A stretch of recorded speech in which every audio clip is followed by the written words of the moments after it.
you tell I'm in denial? You can't stay at the top forever. I was also very surprised when I looked at my phone and saw Joe Girardi dismissed. Well, I think mine were with common sense. I think now belongs in the all-time greats top 10. Boston, I really think only got to this point because of a guy named Chris Middleton being out for the Bucks. That power play just was unbearable. It was humming. Man, am I happy. I knew that this was going to happen. I knew he was going to come back. When I think of New York Yankees now is Judge, probably people in the past when Jeter was coming up. I would be shocked. A little bit hurt. Hey, this is Greg Tepper of Dave Campbell's Texas Football, TexasFootball.com, and Valley Sports Southwest. You are listening to Outsiders Opinions with Kevin and Austin.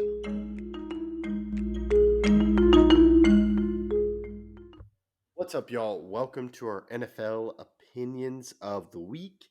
I'm Kevin, and I am joined by the man that we will be bringing up names in these types of conversations. As we talked about MVP, now we're going to talk about Offensive Rookie of the Year and all those other rewards. Austin. Yeah, let's go straight into it, Kevin. I've had this conversation with you before. We're going to talk about Defensive Player of the Year first. That and Coach of the Year will be our main discussion. We'll talk about some other stuff. Khalil Mack has the most sacks in the NFL, the most forced fumbles in the NFL. This is the most sacks he's ever had. This tied with 2015 when he also had 15 sacks. But in that year, he played 16 games. He's only played 12. He's played in every game. Kevin, his last three games. Green Bay, 2 sacks. Baltimore, 2 sacks. Last week against New England, 2 sacks. His last 3 games, he has 2 sacks. Then the game before that, no sacks. The game before that, 2 sacks. 4 of his last 5 games, Kevin, he has 2 sacks in. 4 of his last 5. He has played remarkable. In that 5-game stretch, he has 8 sacks and 3 forced fumbles. He's like I said, the most forced fumbles, and in this with 5. But of his 5, in the last 5 games, he has 3. He has 3 pass deflections as a defensive lineman in those 5 games. How is he not a part of the conversation? So I do agree. Those are incredible stats. That you make a good argument. I'm going to kind of play devil's advocate. I think you can say he's in the conversation, but I think the conversation may end when you look at the record of the Chargers, which I know can be unfair, but also I found the total defense stats this year, and the Chargers are in the bottom 5. Is that really his fault, though? What else can you do besides get 2 sacks the last 3 games? Like, can you, 2 sacks every one of those 3 games? Like, one guy does not determine how good a defense is. It can definitely impact, but imagine if he wasn't on the team. If they're already bottom 5, would they not be the worst defense in the NFL if he wasn't on it?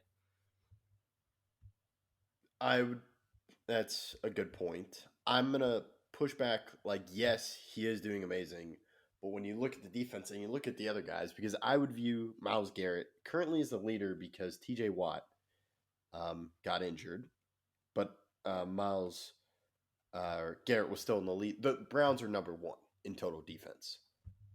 So I know he has great defense around him, but when you're looking at Defensive Player of the Year, I think you view someone as, this is one of the guys on the top defenses. He is causing havoc. While Khalil Mack is causing havoc, the team hasn't used his performance to help them. Well, while I do understand that, a part of the thing is that, for me at least, is that, well, let's talk a little bit about coaches here for a second. We'll come back. But is this not a huge knock on Brandon Staley as a coach? To have a defensive player playing this good? Like, he's getting defensive players playing well, or at least one of them, and they're still losing games. I don't know how he's not on a major hot seat. He has, at least to be fair, top 5 defensive end right now in the league. Is that fair? Yeah. Yeah. I think so. Yeah, I think the top 5 right now, in no order, is Nick Bosa, Micah Parsons, TJ Watt, Myles Garrett, Khalil Mack. Is that a good top 5? No order, just random order? Yeah, sounds good. That's fair. And to have a player like that, and still struggle on defense and still lose games and still be unable to instill confidence in your team that you can win close games. I think it's a huge knock on him.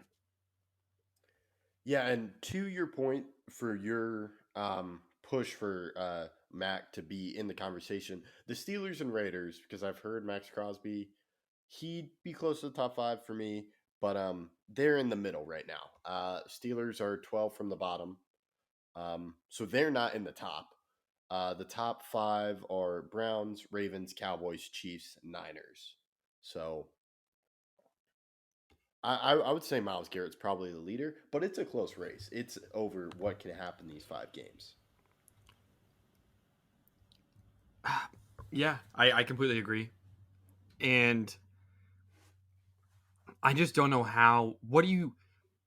It's really hard, mentally speaking, to come up to a player and say, you have done everything for us, and we are still losing a lot of games. I don't. It must be very hard for him to say, I'm doing everything I can, and it's not working. It's not. And I could not imagine how bad their defense would be. They're 19th in points against, which isn't near the bottom, but they still have a good bit of points against. They've allowed 41 points against the Lions. They've allowed 36 against the Dolphins. So they've had some bad defensive performances, but it's not on him. And it's Defensive Player of the Year, not necessarily a most valuable question. It's who's been the best defensive player. Your thoughts? Yeah, I think that's a good argument. And I'm not really sure. I was like, well, it could be on the defense. And who is a great defensive player of the year? Okay, how's that impacting the defense? And I think you make a great point. What would they be if they're worse? But when you look at the other candidates, a lot of them are up. I would say the other candidates are probably Myles Garrett. I don't know if Mike is really in it. Nick Bosa, they're in the top 5. So that's my view of it. But I think it's really good. And I think it could all change if Khalil Mack keeps on his path and the Chargers start to get better. Then, yeah, I think he could be Defensive Player of the Year. I think the winner, there's no clear winner right now with these awards outside of All Offensive Rookie of the Year, which my opinion is CJ Stroud. He's just run away with it. It's just crazy. Like when you compare Khalil Mack and Myles Garrett, Khalil Mack has more passes defended, more forced fumbles, more sacks, more combined tackles, more solo tackles, more assisted tackles, more tackles for loss. The only thing he has less is QB hits, which I think of all the stats I just mentioned, Myles Garrett only having more QB hits, that just shows how dominant Khalil Mack's been. Every stat Khalil Mack is better at, besides QB hits, which really stat that means the absolute least, because it just means you're getting pressure and can hit the quarterback legally without getting a flag. But you're not actually making a play, if you know what I mean. Like you're not tackling a guy, you're not sacking a guy. It's just hitting a quarterback after he's already passed the ball. Well, Mack's probably just sacking the guy, which makes sense. Khalil Mack has 15 QB hits and 15 sacks. Those are his 15 QB hits. So his hits are sacks. When he gets there, say again. No, I was laughing. Wow. When he gets successful, there, 100% of the time. Yes, the QB does not get up. And again, he also has, like I said, more tackles for loss than Myles Garrett. So he's making plays in the backfield. Tackles for loss aren't sacks. So he's 14 tackles for loss. So 14, those aren't sacks. Those are runs or passes behind the line of scrimmage. Or I guess it could be a QB run. But it's plays that are designed not to be pass plays where it's a sack. So he's making impacts, forced fumbles, tackles for loss, and sacks. I think are the 3 most important stats for a D end. And he leads in all 3 of those. He doesn't have the most tackles for loss. The most tackles for loss in the NFL right now is Daniel Hunter with Minnesota at 18. Second is Max Crosby. Third is Khalil Mack. So Mack is third behind Crosby and Hunter. But again, first in sacks and forced fumbles. And those are the 3 most important stats. He's first, third, and the 3 most important stats to me for the end. And while I'm not saying necessarily he should win it, I think it's only right for him to be in the conversation. Yes, I agree he's in the conversation. I was just saying this may be why he could not win it. However, if you do look at the rushing stats, the Chargers are much better, which I think goes to the D end. They're in the middle. They're bottom 3 in passing, but that kind of goes more on the secondary. But yeah, now I think we can move into Coach of the Year. We've kind of talked about this. Kevin Stefanski still has a play at it. Yep. I think D'Amico Ryans is the leader. However, I think if the Colts, I just saw their record. I think they could go to 7-6 if they win this week against the Bengals. Oh no, they're 7-5 right now. The Yeah, Bengals they are. What about Shane Steichen? You know what, Kevin? I was kind of disappointed because I wanted to bring that up, but you beat me to it. Okay.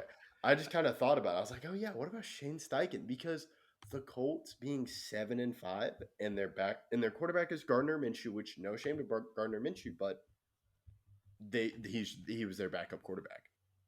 Yeah, Shane Steichen definitely has a play. I would say that the Browns or Kevin Stefanski is ahead of that. But all three of those guys being 7-5, if the argument was whoever gets a higher record of those three wins it, I would not be opposed to that. It's remarkable what the Colts are doing and what the Browns are doing without their starting quarterback, and what the Texans are doing in a year where a lot of people thought they were still rebuilding. I definitely see that as a remarkable thing. So I think those three are definitely. But let me bring this to you. The Ravens the past couple of years have been disappointing. They've gone 8-9 in 2021. 2022 they went 10-7.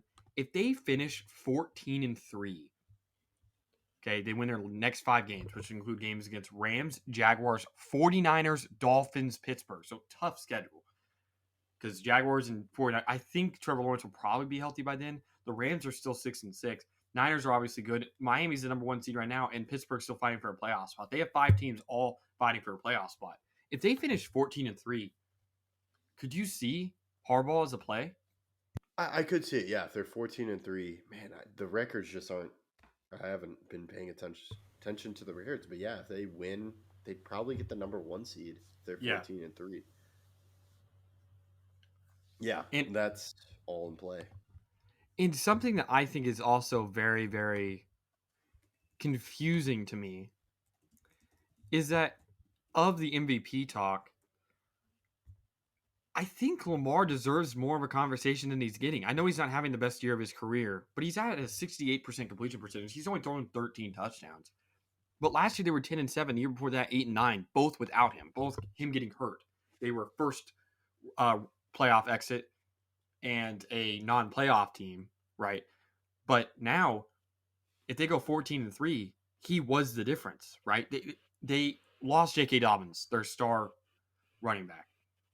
They have a backup running back. That doesn't matter because they have Lamar. They've had their fair share of injuries on the offensive side of the ball with Rashad Bateman or Odell Beckham getting hurt throughout the season. They've had defensive injuries. Marlon Humphrey has been out for some games. They've had major guys miss time, and it seems like there's still a train moving forward no matter how bad those injuries happen. I mean, Mark Andrews may be out for the year, right? Oh, and if that's the case, that's Lamar without his best passing weapon, and he's still winning games consistently. While I don't think he's a leader, and I don't necessarily think he'll win it or should win it, if we're talking just bare bones, most valuable, Lamar is up there with some of the most valuable players in the league. Yeah, I agree. I love Lamar. I would have traded him for Dak. That's a good point. I think he's probably leader of the comeback player of the year. I really don't know defensive rookie of the year. That's something that could change. Seems like Will Anderson's making a play, but you also have Witherspoon on the Seahawks. I think Witherspoon is the leader at the moment. All the awards are pretty much up for grabs except rookie of the year, just because they're offensive rookie of the year. There's no way it's not Stroud. Yeah, the only conversation really for me was it going to be Tank Dell or Stroud? But now that Tank Dell's hurt, it has to be Stroud. Yeah. So I think that's a good thing to have. Like, these are all these good conversations, and that's why you, of course, can have players in the conversations. It's just how far do they make it? And yeah, I think Lamar Jackson. I think I wouldn't be opposed if Lamar Jackson won it or was in the conversation. I kind of wanted to go non QB as we talked about in the other video. But yeah, any other defensive rookie, coach of the year. Colts are really under the radar.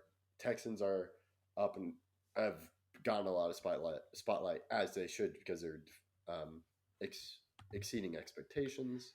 Here, I want one more short conversation. Yeah. Right, a lot of people have knocked Zach Taylor for his record without Joe Burrow. Oh, he's been so bad without Joe Burrow, or whatever. But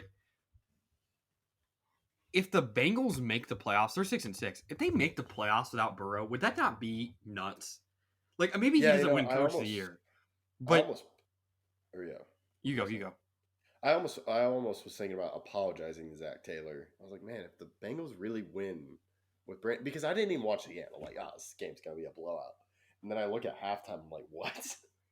So there might be an apology in my future for Zach Taylor. I think we have to schedule that. If they make the playoffs, this is happening. If they make the playoffs, will you agree? If they make the playoffs, I'll do an apology video. I'll do a YouTube short. Yes, that is happening. That is happening. Because I was like, man, he's really Browning's doing really well. I'm like, I have no idea who this dude is. So yeah, credit to Zach Taylor as he dealt with that. But yeah, I wanted to bring it up since I have been a Zach Taylor hater. Yes, and I have been a Zach Taylor defender. So we've been on opposite sides. Do you want to know a crazy stat?